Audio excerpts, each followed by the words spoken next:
You've got 10 seconds. The countdown going on right now. I'm sorry, I'm not doing it the wrong way. This is Play-by-Play Cast, the world's #1 sports media podcast. Wait, what? Nobody's fact-checking it. Just keep going. Here we go. Who the hell is Happy Gilmore? Got all that on camera, right, John? Sure, I did. All right, because the red light was not on. The podcast about play-by-play broadcasters for play-by-play broadcasters, hosted by a play-by-play broadcaster. Oh, you can stick me in some kind of Italian boat because that one is gondola. Now, from New York, really? All the big ones are from New York. Your host, Joe Godet. It's still Joel. Yeah, he will not be able to see very well, Cotton. All right, hey, it's episode number 164 of Play-by-Play Cast. Thanks, as always, for the subscribe, the stream, the download, however you have found this here podcast. My name is Joel Godet. This is the podcast about play-by-play broadcasters for play-by-play broadcasters, hosted by a play-by-play broadcaster, a professional development podcast that dives into the tips, tricks, experience, stories, process, and preparation of some of the biggest and best play-by-play announcers in the business. College football season, 1 week down. Pretty cool week. Ball State took on Indiana in the Ruoff Kickoff Classic this past Saturday from Lucas Oil Stadium as a Ball State home game. So Ball State was in red in the end zones of Lucas Oil Stadium. And I got to call a game in an NFL stadium, which doesn't happen every day. So that was kind of cool. Got a really good Nat sound mix, so it sounds really good.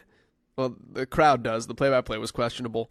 But it was just a cool experience. Very high, the furthest I've ever called a game. It has to be. Had to get an extension for our sideline, like Finn, because couldn't get our sideline guy. He was just too far away. But it was cool. And I just got really good at using my binoculars. And it tested. It was the greatest test ever for number memorization. Because I couldn't look down at my chart, even if I needed to. It was locked into the binoculars. But it was good. Fun one to get under the belt. And now looking forward to week 2 coming up tomorrow. Ball State takes on Fordham in its true home opener. Hopefully a good crowd. Hopefully a good sound mix behind that one as well. And off to the races. Our guest this week is fresh off broadcasting high school football, or at least as you listen to this, she's about to broadcast high school football for Friday Night Stripes, which we will talk about on Twitter. She is also a very frequent face you'll see on ESPN and the SEC Network, where she really got her start in television in the Southeast on a national stage, but also worked in local television as kind of her foray into this business. She's one of the bigger up-and-coming names in all of play-by-play, and I do believe at the time she signed a full-time contract with ESPN, she was the youngest full-time contracted play-by-play announcer with ESPN. Her name is Courtney Lyle. She does a ton of stuff right now. College volleyball, did a ton of softball, Little League World Series of softball, a ton of college basketball, is all over the place if you check out the ESPN family of networks, and excited to be able to sit down and talk with her on this week's episode number 164 of PXP Cast. Before we get to Courtney, quick reminders, if you have the opportunity, do throw a rating or review the podcast way. I stopped asking for like a month and a half, and we got like 10 reviews. So maybe that was the secret, but I figured I would ask again. We're almost to 100, so that would be cool. And follow us on Twitter as well. We're at PXPcast. I am at Joel Godet, JoelGodett. All right. Housekeeping out of the way. Let's get to it with Courtney Lyle this week of ESPN. I want to start, if I can, on travel stories. Which is something we do sometimes on here, but just scrolling through Twitter, there were two things that stuck out to me. Number one was the trip that you're on right now. What's it like to have a car pull you up to the tarmac? Oh my gosh. Okay, so this is the very first time this has ever happened. So I fly on Delta Airlines, and sometimes, very rarely, they look at the schedule every day and see who has really tight connections. And if you have a tight connection and you're a certain status, and there's so many different factors, they schedule you for a Porsche pickup. And I'm like half asleep on this flight because it was a 6 a.m. flight. And we land in Atlanta and we're deboarding. And the flight attendant is like, "Are you Miss Lyle?" And I was like, "Yes."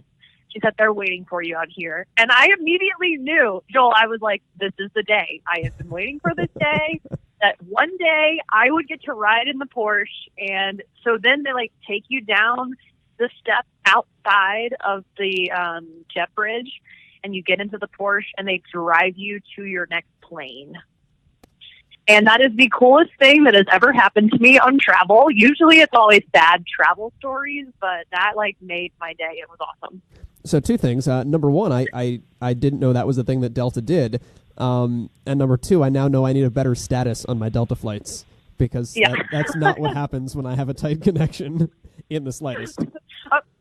I mean, don't get me wrong. I definitely have run through the Atlanta airport because I always connect in Atlanta. I live in Knoxville, Tennessee, so it's like a 30-minute flight to Atlanta, and then I go wherever I want to in the world, literally. So I have run through the Atlanta airport multiple times. I have run up to the gate, and the door just closed, and I see the plane sitting there, but I can't get on. So trust me, there's been way more times that I've missed connections or something bad has happened traveling then I get picked up in a Porsche. But that was just amazing. So that leads me to the second question I had for you. Because your very first ESPN or SEC Network event, you did have a travel snafu, correct? Yes, I did. So at the time I was working for WBIR, which is the NBC affiliate in Knoxville, Tennessee. So I was covering the Tennessee football team playing Alabama in Tuscaloosa. And ESPN said, "Hey, we want to test you out on volleyball. Can you do this volleyball match at Alabama the same weekend?" So I was like, this is perfect. I'll drive my own car down and do the football game for WBIR, and then I'll stay and do the volleyball game on Sunday. Well, my car decides that the transmission is going to go out. So I roll into Tuscaloosa, literally smoking. There's black smoke like coming out of my car. That's comforting. And my dad happened to be going to the game too. He went to the University of Tennessee, huge Tennessee fan. So he was down there too. And I'm calling him like, "Please come handle this situation with my car. I've got to go do live shots for NBC, for our NBC station in Knoxville in like an hour. I don't have time to deal with this." So he gets my car handled. Somebody comes and picks it up to replace the transmission. But then I have to get to my volleyball game the next day. So my dad picks me up from the hotel and takes me to my very first ever network broadcast where I'm doing play-by-play. And I just really didn't ever think that when I finally got that chance someday to be on a network and do play-by-play, that my dad would be dropping me off at the game. You just don't, that's not how you envision it. But thank goodness he was there to help me out with that. So the moral of the story is just always love your parents because no matter what, they're there for you. Oh, totally. Like, he totally had my back on that because that was, but then you look back on it and it's a funny story. And yeah, you got to get to the game no matter what the circumstance. Your dad was your first tie to all of this, though, wasn't he? So it was kind of a cool little circular completion there, if that makes sense. Yes. So he started out in broadcasting too, and he did some reporting. He worked for the ABC affiliate in Knoxville doing sports. He worked for WIVK, which is a big radio station in Knoxville, and he really got on the radio side of things. And he was the general sales manager at a station in Nashville, Tennessee, for a country station and a sports talk station. And so he kind of is the one that started my love for this. Definitely started my love for sports because we would go to, it was kind of crazy. We would, Friday night, I went to Brentwood High School in Nashville, Tennessee, and we would broadcast our high school football games on like the Educational Access channel, and I would call the games. That was my first play-by-play position, was calling our high school football games. Then we would get up Saturday, and my dad and I would drive to Knoxville to go to the Tennessee game. And then on Sunday, if the Titans were playing at home, we would drive back to Nashville and go to the Titans game. Wow. Yes, we are insane, but it was awesome. Those are some of like the best memories. Like I would do homework in the car, and it was just, I I will always have those memories with my dad. He got me started in this, and I'm so thankful that we had that to bond us together. It's changing more nowadays, although it's still probably not where it ultimately should be. But as you're growing up, who did you look at to say, like, having somebody that you could see on television that you say, hey, that looks like me, like having a woman you could look up to in a play-by-play booth? What made you say that was the avenue I wanted to go, or these are the people that I wanted to be because they did it and I know that I can follow in those footsteps? It's kind of interesting because I don't know if it was a female broadcaster that I first watched, but I grew up watching Pat Summitt coach women's basketball and have a huge impact on the sports world. And watching her, I mean, I thought I was going to go to Tennessee and play for Pat Summitt. I went to her basketball camp, and then I realized, I am terrible at this, but I still love the sport. But I watched her, how everybody had so much respect for her in the world of sports. So it was never in my head that, oh, I'm a woman, I can't be a sports broadcaster, I can't be a play-by-play announcer. She's kind of the one that set the tone for you can do whatever you want to do. And then when I got thinking this is what I want to do, it was people like Beth Mowens, who has been so helpful to me even now. I mean, I'm working on a high school football project for Adidas, and she was so kind enough last year before I did it for the very first time. I mean, we spent 30 minutes on the phone together. Hey, how do I do this? How do I format my board? Because it's a totally different world when you do football, no matter how many different sports you've done. And she has been so kind and encouraging. And I think that's what a lot of people might miss, that, there's women that do this now. It's becoming not like an anomaly to have a woman broadcaster on sports. And that's because of people like Beth Mowens, Pam Ward, people that started a long time ago doing this and not caring what other people thought. They wanted to be a play-by-play announcer, an analyst, and they just continued to fight for that. What sent you down the play-by-play path? Well, I actually, it's funny because I mentioned in high school, I did it for our little county TV station, and I knew 100% that I did not want to do play-by-play, which is so funny. I was like, this is not what I want to do. I don't like it. It's too much work. I don't know enough. I'm going to be a sideline reporter. I can tell stories. And I was 100% sure that's not what I wanted to do. And then I got to college at the University of Tennessee, and I worked in the athletic broadcasting department. They call themselves VFL Films now, and they're just an incredible group of people over there. Link Hudson and Barry Rice run that department. And I did some play-by-play for them. And then when the SEC network came along, I had graduated college, but now the schools were required to do these events online on the Watch ESPN app. So they asked, hey, can you come do play-by-play? And I did. I think it was a basketball game. It was my first event online only, of course, just for the school. And I loved it. And everything I had thought before was out the door. I want to do play-by-play. I love the preparation. If you don't love the preparation, you can't do this job, and that's probably my favorite thing about it. What changed? Like, what happened in doing those first few games at Tennessee where it reversed whatever you thought about it in high school? That's a great question. It's a different feeling. You sit down and, you get the countdown in your ear from the producer that we are going on air. And you're the voice of the broadcast. I mean, the play-by-play drives the ship.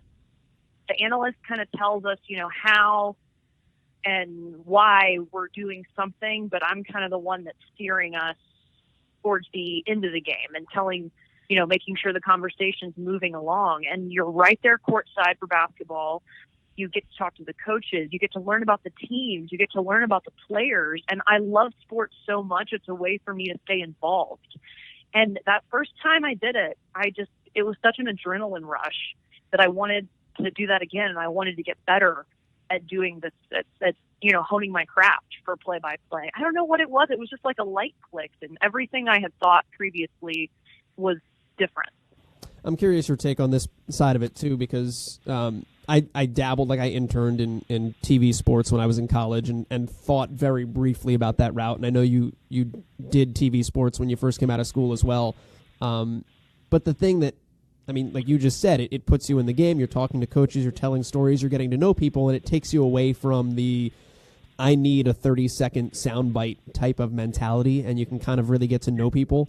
Did that resonate with you? Or, I mean, that's kind of one of the things that stuck with me. Is that one of the things that shifted you in that direction? Absolutely. I mean, one of the things that I definitely learned a lot, I did about 5 years in local television at 2 different TV stations doing sports. And one of the things that used to stress me out the most was, I'm always thinking, okay, what am I going to put in this 3 minutes in my in my sportscast? And that may not seem like a long time, but when you're cutting video and shooting the video and editing it, I mean, that's a lot of different elements to put together. And you just kind of get focused on, okay, yeah, I need that 30-second or that 20-second soundbite. For play-by-play, I'm going to go sit at practice and I'm going to talk to the coach and I'm going to ask them questions and pick their brain. And then maybe I'll learn something extra today and I can use that. Maybe it's not even in the game I'm doing then. Maybe it's 2 weeks or a year down the road, it comes back up, something that I learned at a practice there. It's much more about building that relationship and getting to know the team so that you can kind of help the audience have a better insight into what this team is like, besides what they just see on the court on TV. If I can get wonky with you on that note, what's the best way that you have found when it comes to incorporating all of that? What has made you a good storyteller, and kind of like a best practices of, all right, now I've got all of this information.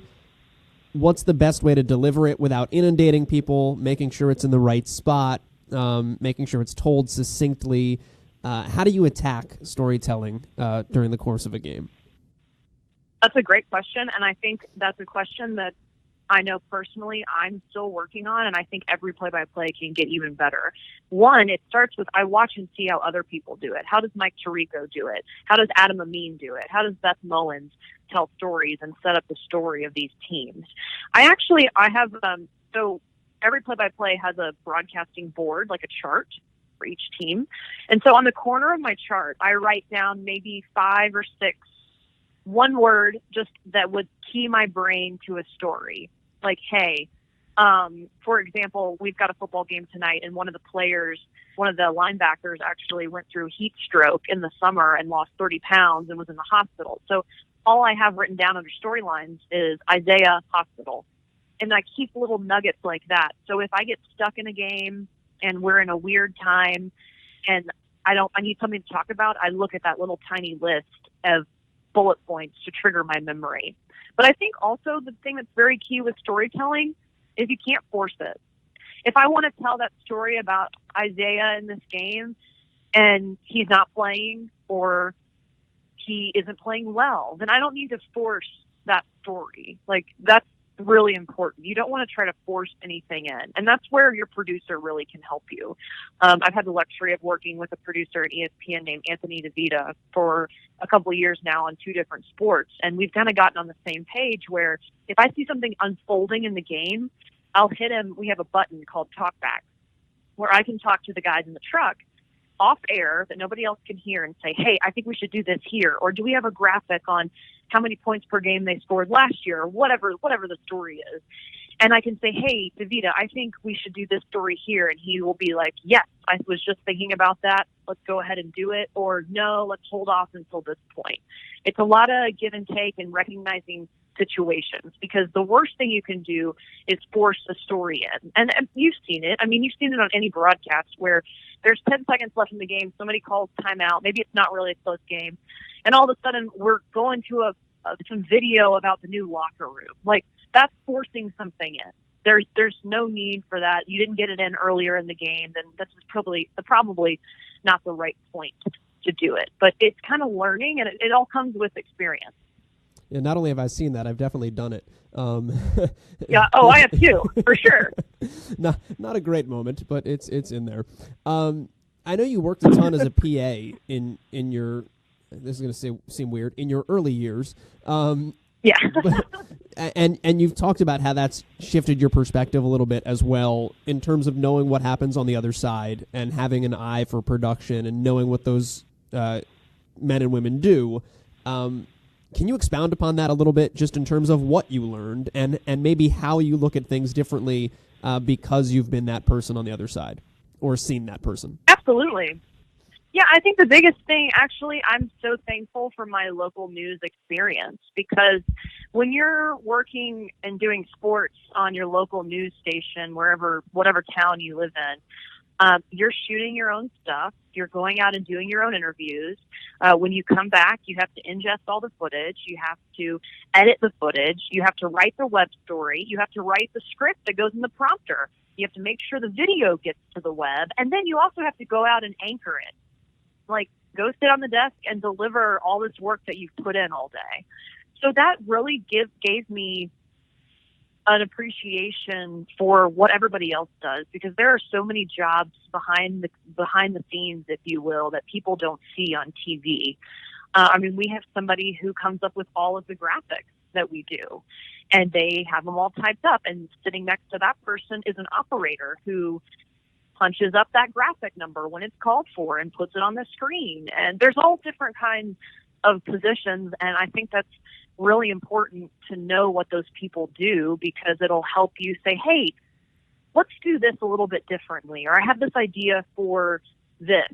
And it helps to have some background on how the truck works. I got the privilege of interning at ESPN for 2 summers, and when you go up to Bristol and you do an internship, you're a PA, which is a production assistant. I mean, they put you to work. You're not an intern. So I worked on the 2010 World Cup in South Africa. I was in Bristol, Connecticut, doing support for that and getting requests for footage from the 300 employees that ESPN had in South Africa.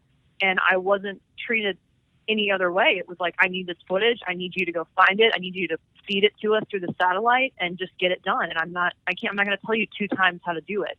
So seeing all those different areas of different jobs, it really helps.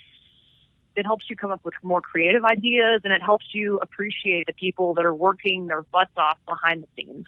No pressure, by the way, when you're in that situation and you're 18 or 19 years old. Yeah, no, it's fine. It's fine. Maybe this puts you too much on the spot, but if those types of things help you become more creative, what are the types of things that you've come up with for games that you're proud of from a creative storytelling or a creative way of showing something standpoint?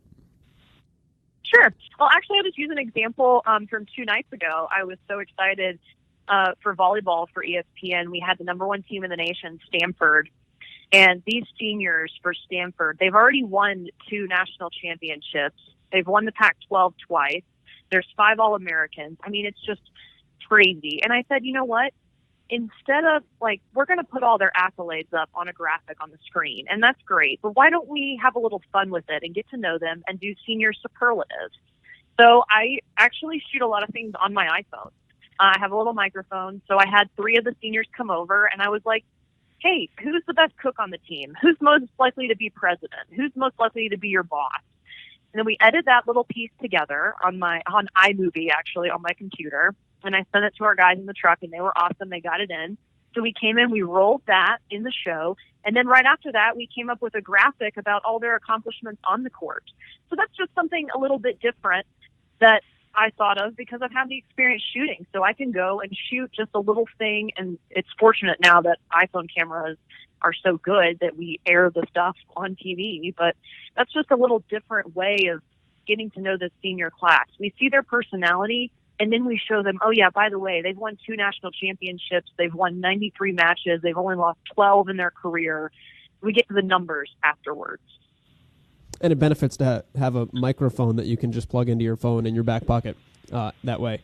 Oh, my gosh, yeah. I like that, though. That's an interesting way to – I like the humanized aspect of that and getting to know them beyond stats and numbers and figures, because that part's obviously easy.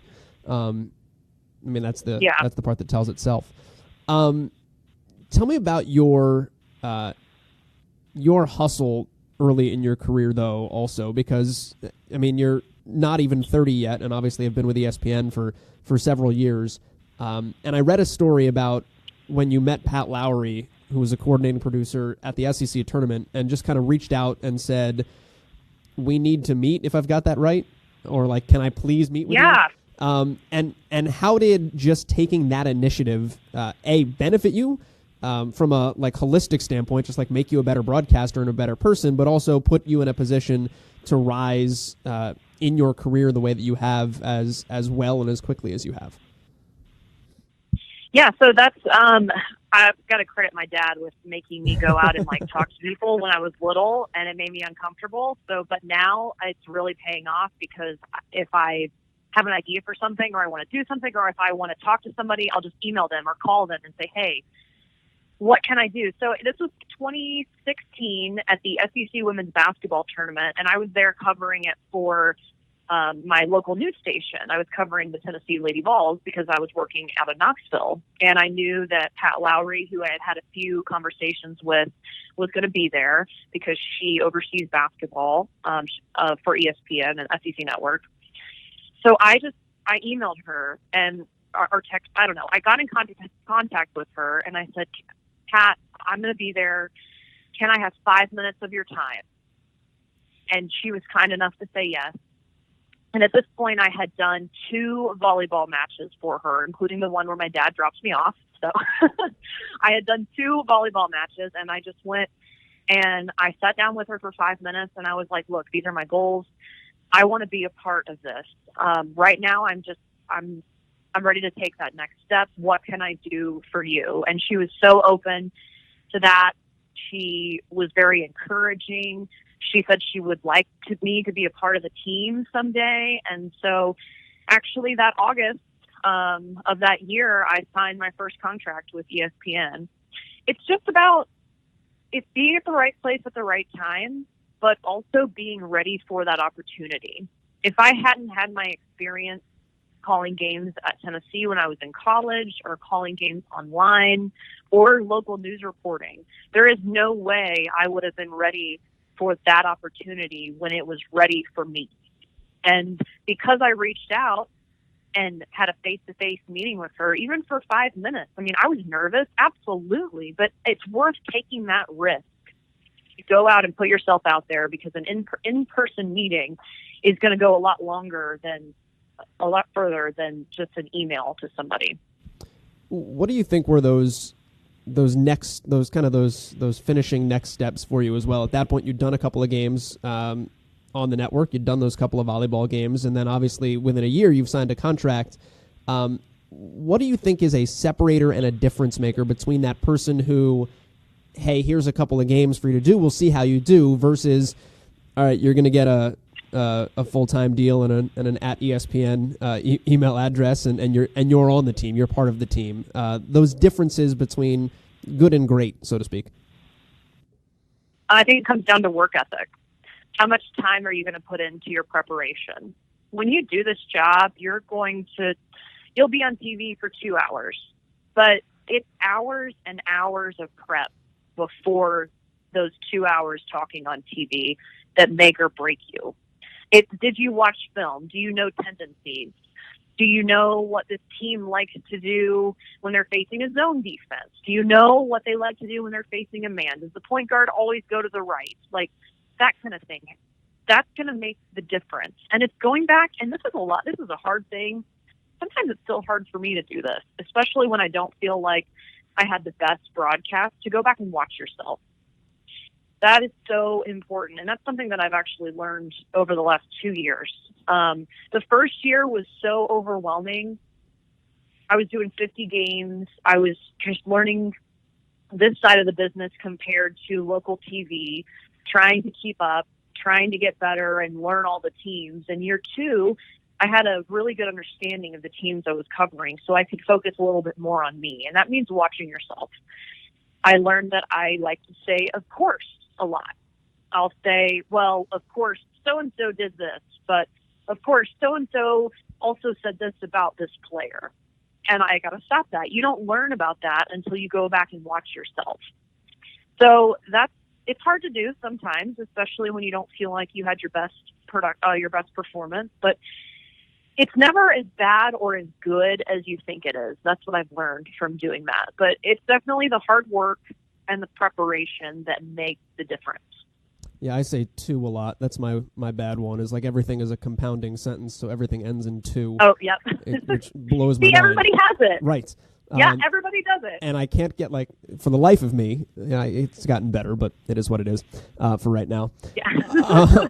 On the prep side, it's interesting because to hear you talk about it that way in terms of watching film and completely understanding the nuances of, hey, this kid always goes right, or whatever else pops out as important to you. What else, like, what does pop out as important to you? When you do prep, you watch film for what? Like, what is the most important thing you need to learn? And then if you're just reading articles or if you're talking to players and coaches, what are the things that you find are most important that differentiate, whatever Tennessee game you're going to call from whatever Tennessee game the next person that shows up on Saturday for their next game might call? Absolutely. My goal is I want you to get to know the team on a personal level. And then ESPN has really pushed this. They say humanize before analyze, and I think that's great.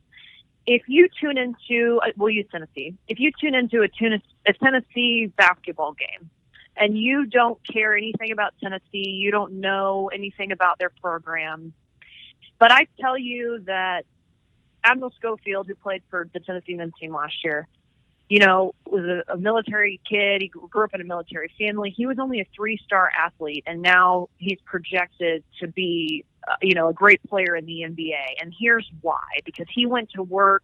Rick Barnes believed in him and has pushed him, and he loves his coach so much he wants to be the best basketball player for him. Whether you like Tennessee or not, I hope you're going to want to root for this kid because he's put in the work. So it's little stories like that. The watching film is important because I need to know if Thayer Hall, who plays volleyball for Florida, if she had a terrible last match and had, 20 errors or something ridiculous like that and hit negative, I need to know what situations they were putting her in. Were they forcing the ball to her? Was she attacking any from the back row? What was it that allowed her to struggle? Was it just her? She was just off. So if she goes off, I know, hey, just 2 days ago, she had the worst match of her career. This doesn't happen. This is all hypothetical. But I need to know that because it helps tell the story. Back to storytelling that, hey, she's cleared her head. She's back in the game. She's helping Florida get it done. So it's little things like that. And then it also helps your analyst. If I know tendencies of players and I see something, I can cue the analyst. Hey, look, they're doing this. And then the analyst can jump in because that's the analyst's job, to give me the how and the why. The play-by-play gives you who did what. The analyst tells you how they did it and why they did it. And it cues you to ask them questions without asking them a direct question because you can allude to something you've seen that they then can go off on, which is a nice kind of way to slip it in. Yeah. How else do you best utilize your analysts? Like, what's your best practices for bringing the most out of the person sitting next to you? I think it's one, making sure you get to know them. And sometimes that's hard because we're thrown into situations where maybe we only work with person one time. And maybe because of travel or other games going on, you get there late the night before and your game's at noon the next day. So there's not a lot of time to get to know each other. Sure. But I think the best thing you can do is have a conversation with your analyst. Make it a conversation on TV. I hate it when I see you sit down and you're watching a game and the play-by-play is just asking straight up questions to the analyst. That drives me nuts. Like, have a conversation. Frame it a different way. So it's more like you're sitting on the couch with your friend watching this game and you guys are talking about it. I think that helps you. It helps the analyst. And I think it makes it more enjoyable for the viewer. To that end, I know you talked about doing high school football. You've got a game coming up tonight. It's only on Twitter. It's much more relaxed. Like I know, like you guys wear like Adidas clothing and T-shirts and track pants and all that stuff, and it's got a much different vibe to it. Is there a different approach in terms of how you call the game and even the conversational aspect that you and AJ Hawk will have because of the nature of the broadcast versus if you were doing a national game of the week on SEC Network or that type of thing. Is it a different challenge, and can it be more fun in some respects because of that? It definitely is a different challenge because coming into this project, last year was the first year we did called Friday Night Stripes, and it is broadcast live on Twitter. And Adidas is the main sponsor. That's why you see us wearing the Adidas gear. And it is supposed to be more relaxed because they want it to feel like, people are scrolling through their social media feed. They want to feel like they can join in to what we're talking about in this game. So it's a lot more emphasis on, hey, ask people what they think about this play. Ask people who they want to see. Who should we isolate on a series? Who do you want to see in our Three Stripes spotlight? So it's a little more laid back, and it's been an adjustment to get used to for sure, because I'm used to the prep doesn't change. It's just the delivery and there's more room for storytelling. They don't want me to call every play, and that's fine. It's been hard to adjust to that because I want to. And there's no commercials. That's another big adjustment. There's no break. There's no halftime break. So when we are on for 3 hours, and that conversation continues. But I think it's good because I think it's another way to learn something about doing play-by-play in a little bit different format. And it's a good way to get adjusted to football. My goal is to do football for ESPN someday, and I'm hoping that I can go and get experience here with our great crew at Friday Night Stripes, and that can translate someday to our ESPN family for their football teams. So we'll see. It's definitely been different, and it's been a challenge in a good way. Football's hard to call in the first place because there's so many players, especially high school. Guys, Right. It's not like I show up to the high school game and there's a media relations person. I mean, I have had to type up a team's roster myself because they just don't have one, because it's high school football. The prep is probably more intense because I'm Googling every single player, because in college you get a notes packet. There's nothing like that in high school. So it's been a challenge, but it's been a challenge in a good way. Does it throw you to interact with your actual viewers too? Like tweet at me and I'll read it as I'm calling this game?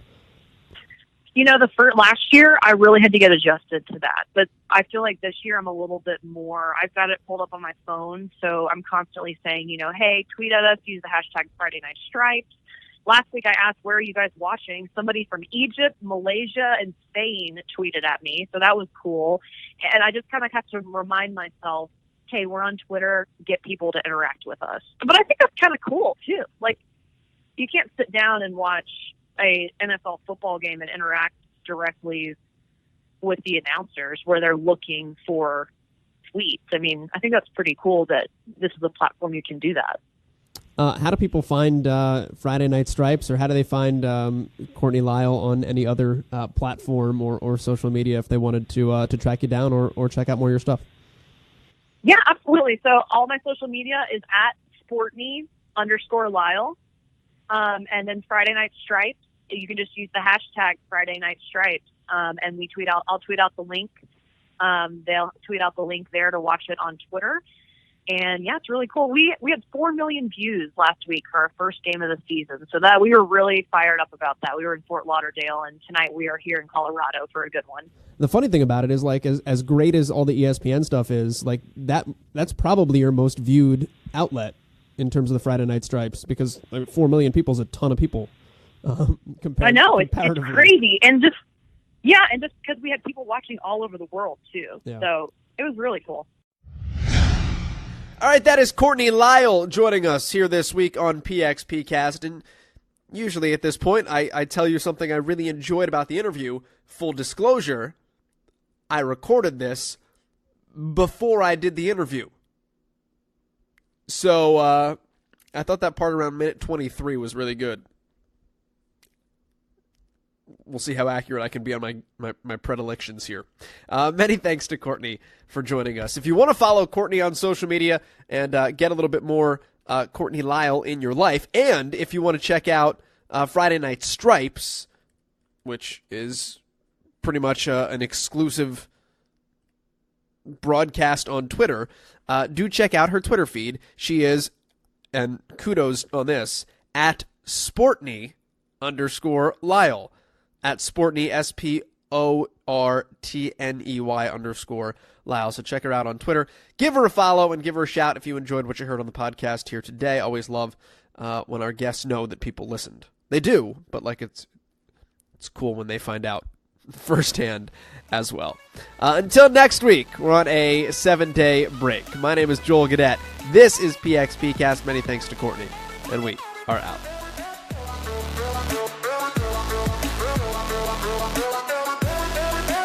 And that will do it from St. Louis, where the score is inconclusive.